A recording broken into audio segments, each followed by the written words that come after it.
Mayong adlaw kanyang tanan mga ka-dear friends. Kumusta? Kini na usab ang inyong ubos nga lagad nga si Papa Joe. O karong adlaw, lain na sad nga istorya sa kinabuhi ang taga natog pagtagad nining ato ang YouTube channel. Pero sa di pa ta mapadayon basin og wala pa mo maka-subscribe, please subscribe and click the notification button. Kaya pinagis yung pag-subscribe, dako kay nag-ikatabang nga mapalambo pa nato ang ato ang YouTube channel. Sa mga nangita sad sa tuang mga daang istorya, inyo ka na makaplagan sa Katabi with Ate Gems. I-subscribe o click sad ang notification button dito para makadungog sa mo sa mga repurpose nato nga mga videos nga makuhaan niyo og pagtulunan og inspirasyon. Unya kung gamo gali, ginahanap mo nga mopada sa inyong suwat. Ipadala ka na siya sa papajoesuperb@gmail.com or i-check niyo ang video description below para makuha niyo ang kompletong detalye sa itong email ad. So dito maglangay o ganiya na ang istorya karong adlaw diri lang sa Dear Papa Joe Stories. Oh, dear Papa Joe, tagapayo ng puso. Sa bawat kwento, ikaw ang sandalan ko. Sa pag-ibig, sa sakit, sa pangarap at saya, ikaw ang tinig ng bawat nag-iisa. Ang atong suwat karon naguluhan og my first crush. Ang istorya ni Rina. Mayong adlaw nimo Papa Joe, ug sa tanan nga tigpaminawan og tigtanawan sa imuhang YouTube channel. Ako day si Rina, 27 years old ug usa ka atleta. Sukad pagkabata nako, moy ako naibaw-an sa kong kagalingon nga lahi kong gender preference. Diretsoon nako tumboy day ko Papa Joe. Wa gyoy nahitabo nga nakagusto ko sa kalalaki sa tinuod lang. Wa pagani ko naka-crush bisan kinsa nga lalaki sa tibuok na akong kinabuhi. Apan adunay usa ka tawo nga nakapausab kanako sa akong pagtuo. Ug mao kini ang akong istorya. Upat mi ka mga atleta nga suod kayo sa sugusa. Sila si Ann, Mika, Jenny ug ako. Bisan naglaylahi ang among personalidad, mura nagyumig man nag-igsuon tungod sa kadugayon namong magkuyog sa training, mga competition ug mga biyahe. Usa ka adlaw na nakadawat si Ann og imbitasyon gikan siyang ig-agaw nga magpakasal sa usa sa probinsya sa habagatang bahin sa Cebu. Kuyog rin na bridesmaid man ming tulo, para murag outing na pud nato ba? Matod pa ni Ann nako. Kay di na lang unta ko mukuyog kay gawas nga di na ko kaila ang kaslon, maopi ko ini kakasal pa Papa Joe. Tungod lagi sa ako ang gender. So, mao to. Human sa mong training, ni diretso na mig biyahe ug tungod sa kalayo sa mga ngadtuan, gabi inami nga nakaabot. Gikapoy na mitanan, apan nawa ang mong kakapoy sa diyang nakita namo ang lugar nga matud pa ni Ann, mao'y giandam sa ig-agaw nga among kapuy-an. Dako kini nga balay nga adunay cafe or kananan sa ubos. Ang kahayag sa mga suga nga nagbitay sa mga kahoy naghatag og romantikong ambience sa maong lugar. Feeling na ako sa ka Korean novela nga eksena ba. Excited pa nga sulti ni Jenny. Unya, mubundak dayon ng ulan. Unya, wa ko'y payong. Unya, taod na usa ka lalaki nga taas, puti, slim, niya pikot ang mata, nga kamayong ni Park Seon-joon, nga magdalag payong. Unya, payungan dayon ko niya. Gikilig pa nga tubag ni Mika. Aw kamura, dili ko interesado ana. Nako pa, dungan sa pagpangyamid sa kong mga babaeng kauban, nga basta K-pop star o Korean drama stars, ang hisgutan maglumbaane nagpabidahay sa ilahang mga ganahan nga mga artista Papa Joe. Wa ko ma-expect nga pila ka minuto human sa akong gisulti mahimong katawanan ko sa kuang kaugalingon. Pagkahuman og unpack namo sa mga gamit sa taas, ninaog mi sa ubos para mukaon sa cafe or karinderya nga may pagkasosyal ang dating. Naglingkod lang mi sa amuang lamesa sa diyang adunay lalaki nga nigawas gikan sa kusina. Dala ang tray sa pagkaon. So wada mahamurag na slow-mo o slow motion ang tanan Papa Joe. Na magnet ang akong mata sa lalaki nga nagda sa among pagkaon. Nakapanampong ko sa kumbaba. Kay sukad-sukad, bisan og asa nami nag-travel pero kadto pa ko nakakita og ingon ato nga beauty sa usa ka lalaki. Taas siya. Puti ang pamanit, Limpyo kayong tanawon, lami kay smile. Dili siya klase nga gwapo nga gara or hambugiro. Sa tinod lang, murag manggiuwawon ang mga lalaki, Papa Joe. Good evening, girls. Diyan na inyong order. Hasta iyang tingog gwapo gyapon. Ni smile siya og pinapino, nga klase nga smile unya nawa ang iyang mata tungod sa iyang pagkatsinito. Ang tulo ka babae nga nasa kong tupad nagtinanaway og iyahay o nagsinyasay nga sila rin nakasabot sa ilang gustong ipasabot. Sa diyang gibutang sa lalaki ang kutsara sa kong atubangan, duol na kayo siya nako, nasimutan pa nako ang iyang baho nga murag baby cologne. Salamat ha, enjoy the food. Matod pa sa chinitong lalaki human niya pahimutang sa mong food unya ni balik sud sa kusina. Ambot lang kung sa initabo nato. O nako gani atong higayuna kay murag nawa ang akong tingog. Mao na lang nipukaw nako ang mga tingog sa kong mga amiga nga nagkataw-anay. Hoy, Rino, nganong na-paralyze man ka diha? Pangutan na pa ni Mika nako. Basta kami rang upat nga magkatubang tawgon ko nila og Rino. Instead nga sa akong name nga Rina. Sabaan kay mo uy. Paghilom ko numabi. Kay bagong saltar bataan ng lugara. Badlong ko pa kunuhay sa akong mga amiga.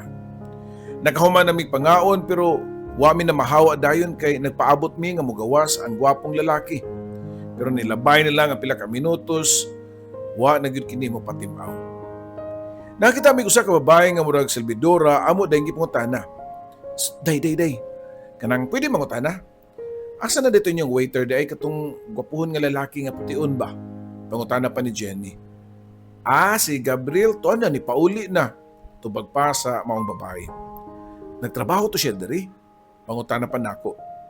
Tabang-tabang lang to siya kay anak man to siya sa tag-iya diri. Butan kay to si Gabriel. Daghan kay makrush ato niya. Apil na gani ko. Tubag pa sa servidora nga halata kayo nga gikilig Papa Joe. Dili mo pwede kay bawal ang employee to employer relationship. Sagbat pa ni Mika. Si Rino ang bagay ni Gabriel. Rina de ay. Matod pa ni Jenny unya nagkatawa na dayon sila. Hasta ang servidora ni apil og katawa Papa Joe. Ang servidora ang ni chika-chika namo nga bugtong anak si Gabriel sa tag-iya. Naka-base sa syudad si Gabriel kay naa dito yung trabaho pero basta magka-day off or holiday or anytime nga wa siya trabaho, muli gina siya probinsya para mutabang sa negosyo sa iyang mga ginikanan. Nisa kami sa taas ug nibalik sa among room para mamahuway na kay lawom na ang gabiin adto. Pero ako wa ko makatug kay ambot ba nga kadapiyong nako sa akong mga mata si Gabriel ang akong makita. Bisan og gamay ra ko kinatulgan, ako paghihapon ang naunag mata sa akong mga kauban. Nigawas ko sa may terrace, hoping nga makita nako si Gabriel sa ubos pero why Gabriel nga ako nakita. Instead, may ako nakitaan ang nindot kayong landscaping sa mga buwak ug mga ornamental plants, Papa Joe. Perfect! Nadungog ko pa sa akong likod, ang tingog ni Mika. Si Gabriel na lang yun ang kuwang diha. Sa may buwak kang dapit, niya maglakaw-lakaw nga murag na i-imagine. Sagbat pa ni Ann. Kisap siya yung imagine, game pang pangutanan ni Mika. Igat sa kain nga nitubag si Ann nga, well, gusto nta nga ako ang imagine ni Gabriel. Pero tungod kay for the first time na crush og lalaki si Rino, Rina, ako na lang ibalato niya si Gabriel. Nagkatawan na sab sila og kusog kayo. Ilahang tingog ra gyud ang naglanog-lanog ug mo'y nagda og noise pollution sa very peaceful ug clean nga lugar Papa Joe. Pag-abli gyud sa ilang tindahan, kami dayon na naguna para mukaon sa mong pamahaw ug makita na pud kang Gabriel. Pero wa na mo siya makit dayon kay busy pa siguro sa kusina. Pagkataon ni gawas ang servidora nagdaha sa among mga plato ug kutsara. Nagsunod pod niya si Gabriel nga nagbitbit sa tray nga puno sa pagkaon. Nisugod ay glihok ang mga igatot na kung mga kauban na kinusiay sa ilawom sa lamisa pero wala raman noon sila nagpaklaro. Labi na, diyang natimahuan na mo ang shampoo ni Gabriel paduol sa among lamesa. Kitag sa tagsan niyag butang among sudan og kanon. Unsa pay order ninyo ma'am? Pangutana pa niya namo in a very polite and friendly manner. Wala makatingog ako mga kauban nga sabaan. Ako ang Wa sa unahuna atong time ang nitubag kang Gabriel. Ikaw, matod ko pa bisan og perting kulbaa. Atleta ko, anad ko nga ma-pressure. Ug kinaon ako nga mo-compete at tubangan sa mga tao. Pero ngano kaha, nga so sa kalalaki nga ala K-pop ang dating diha pa ko naka-experience og sobrang nervous, Papa Joe. Nisiga ang gamay nga mata ni Gabriel. Niduko si Ann. Si Jenny hapit matuki sa iyang gikaon. Si Mika hapit mahug sa iyang lingkuranan. Unya wa na nila mapugngi ang ilang katawa. Noon sa muoy, unsay sayop sa akong gisulti nga ikaw. Akong pasabot ba sudan? Ikaw unsa may lami nga sudan diha?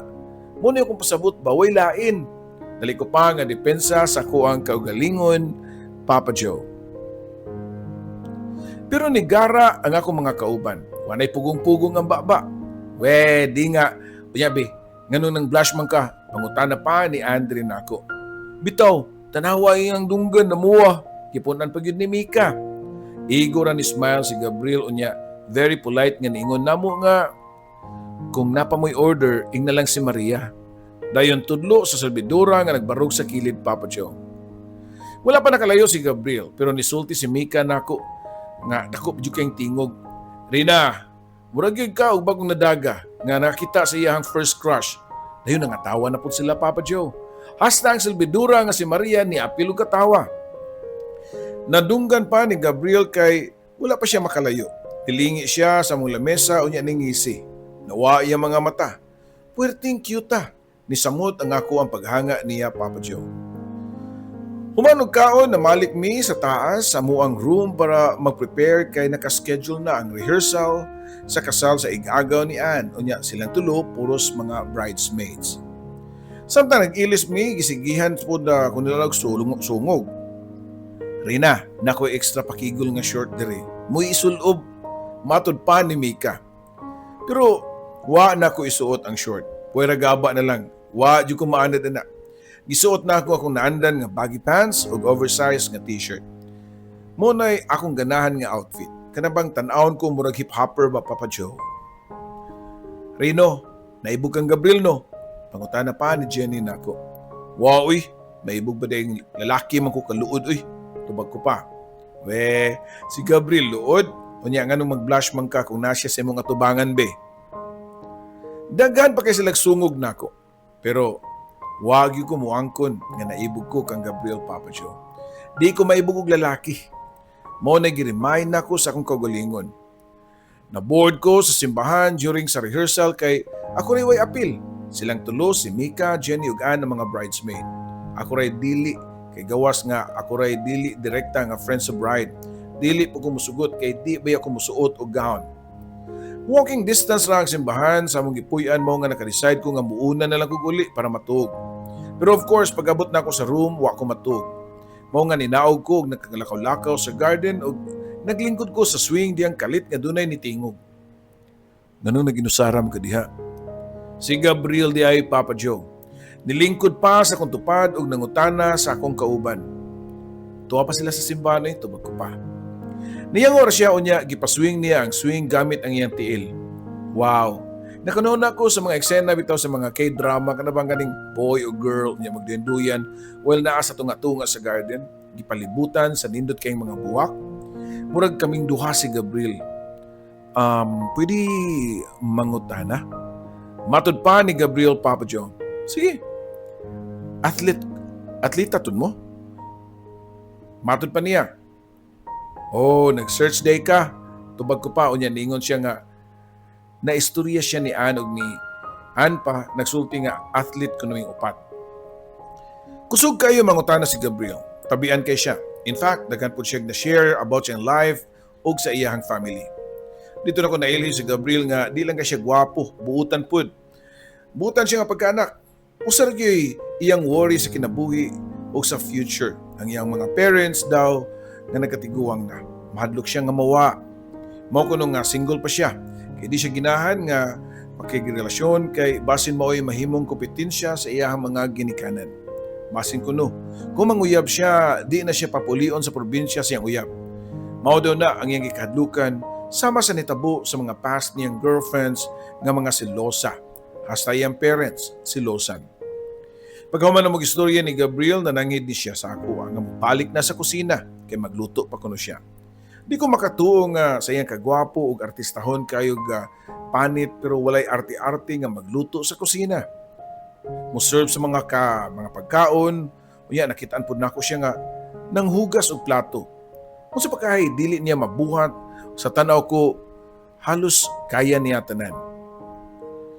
Wala pa naabot ako mga amiga kaya nagpractice pa og paso.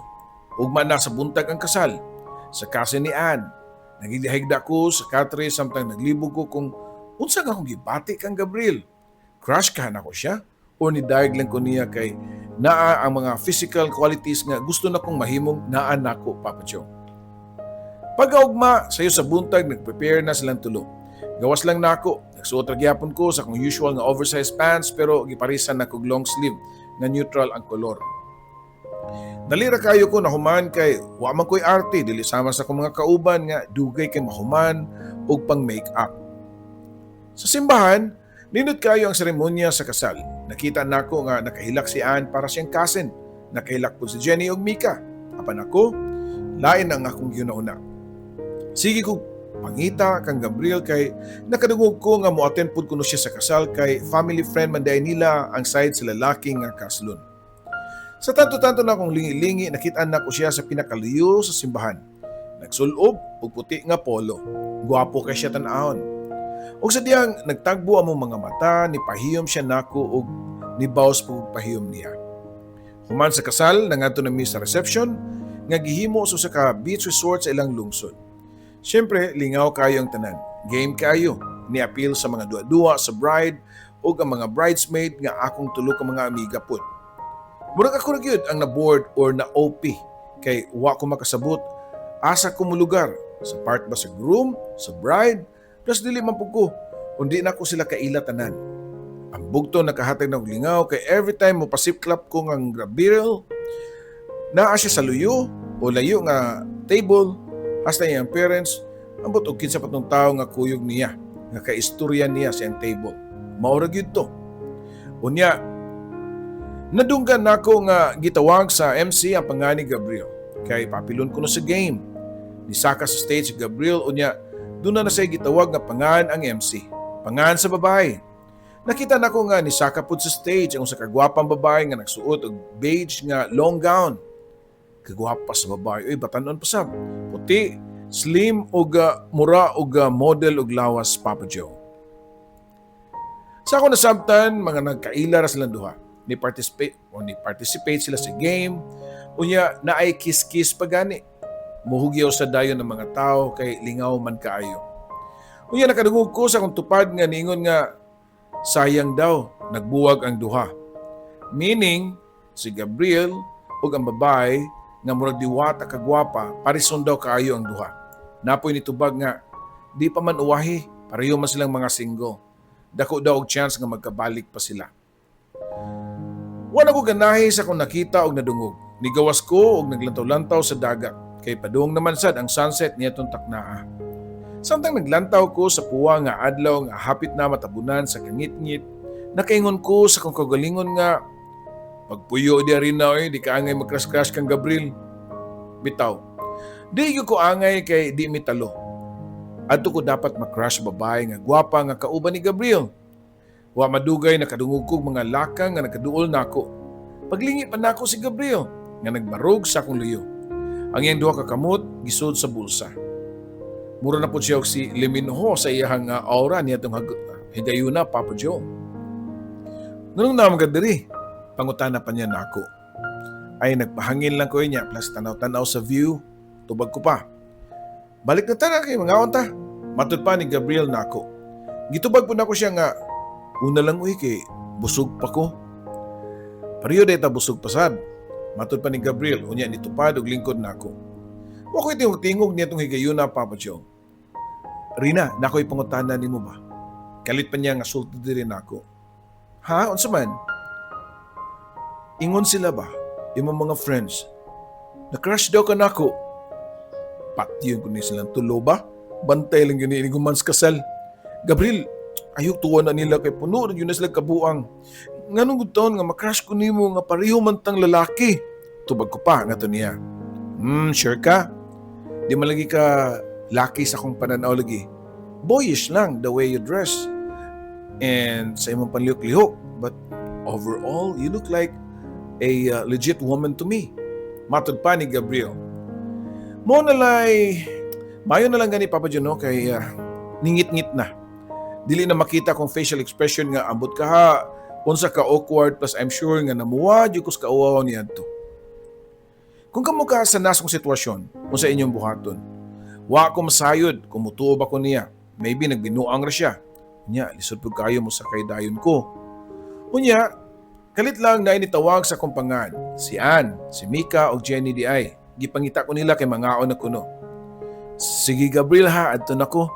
Bye. Matod ko pa niya o gibiyaan ako siya nga naglingkod gihapon sa bench kundi nagtapad mi few seconds ago. Samtang nangaon mi sa among table kauban ako kong mga friends di malikayan nga mupasiklap ko sa table nila ni Gabriel. Usahay magkatagbo ang among tinanawan unya mo smile siya nako. Pagkauman sa reception nagiyahay na mi pamauli o na mauli sad ang mga bisita, wa na ko makabantay nila ni Gabriel. Nag-hope gani ko nga makita na ko siya sa cafe pero lahi man daw ang ilang balay. Nagpaabot po ko nga siya ay mo serve sa last nga breakfast namo before mi mo balik sa city. Pero walay Gabriel nga nagpatimaw o gipangutanan ni Mika ang tig-serve nga si Maria kung asa si Gabriel. Wa pa kuno niabot, napa silang balay. Dili ko makasabot sa akong gibati, Papa Joe. For the first time, nakasuway ko nga makrush og lalaki. Dito ko nakaingon nga maybe I'm not a lesbian after all. Naguol ko, kay mulakaw mi nga di na ko makita si Gabriel. I guess mo na to ang among last encounter. Di na ko makakita pag-usab niya.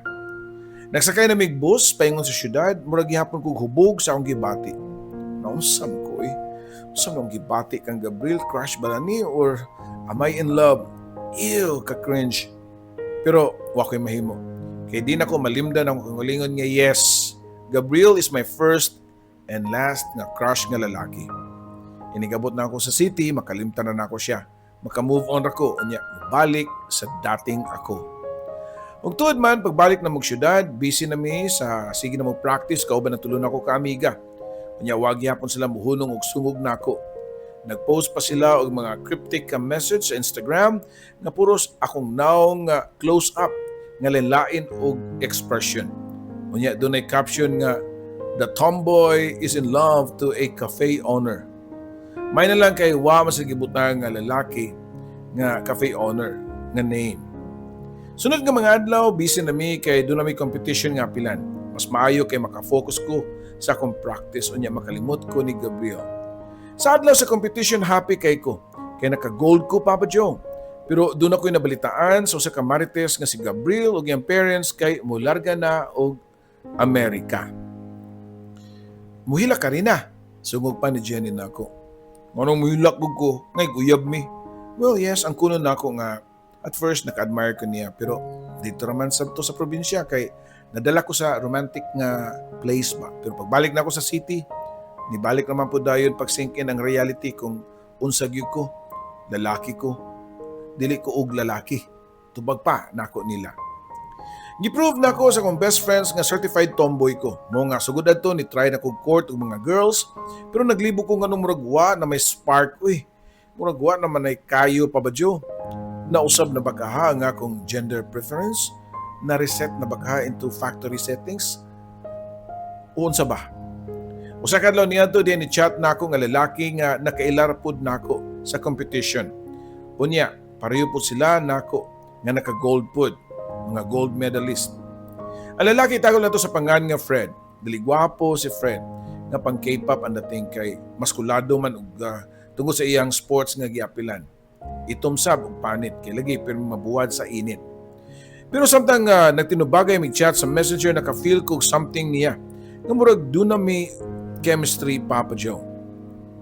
Unya diyang nihagad siya og mag-meet me og magkita me. Mao pa ang first time nga nakipag-date ko og lalaki.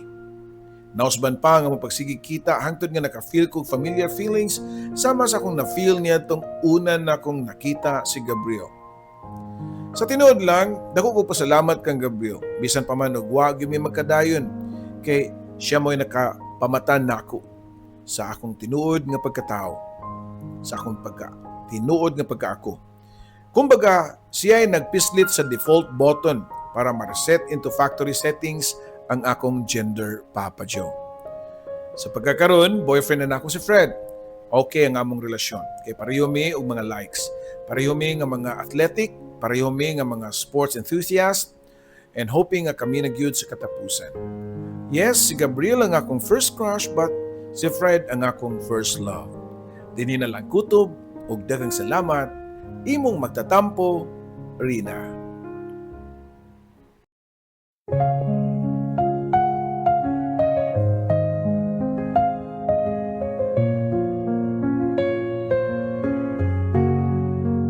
Sa bawat liham na aking sinulat, puno ng lungkot, saya at pangarap. Sa radyo mong tahanan ng kwento, Papa Joe, ikaw ang aming kakampi sa mundo. May luhang pumapatak, may ngiting bumabalik sa tinig mong kay lambing. Kami iyong pinapahid. Oh dear Papa Joe, tagapayo ng puso. Sa bawat kwento, ikaw ang sandalan ko. Sa pag-ibig, sa sakit, sa pangarap at saya, ikaw ang tinig ng bawat nag-iisa. May iniwang sugat, may bagong simula sa mga liham. Hinahanap ang pag-asa sa bawat kwento mong pinakikinggan. May aral at saya na hindi malilimutan.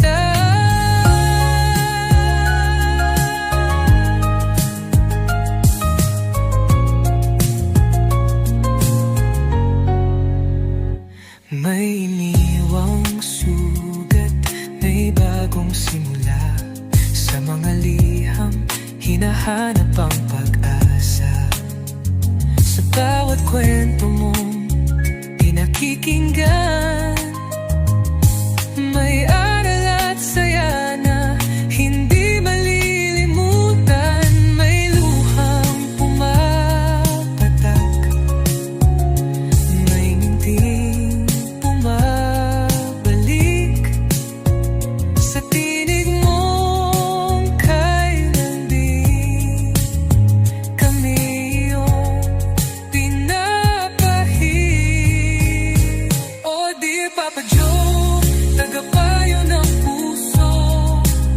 Sa bawat kwento, ikaw ang sandalan ko.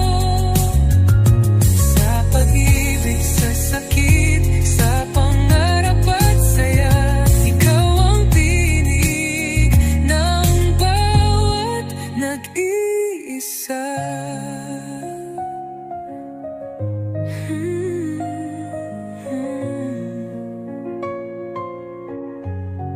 Sa alon ng radyo, tinig mong gabay, nagbibigay pag-asa sa bawat buhay.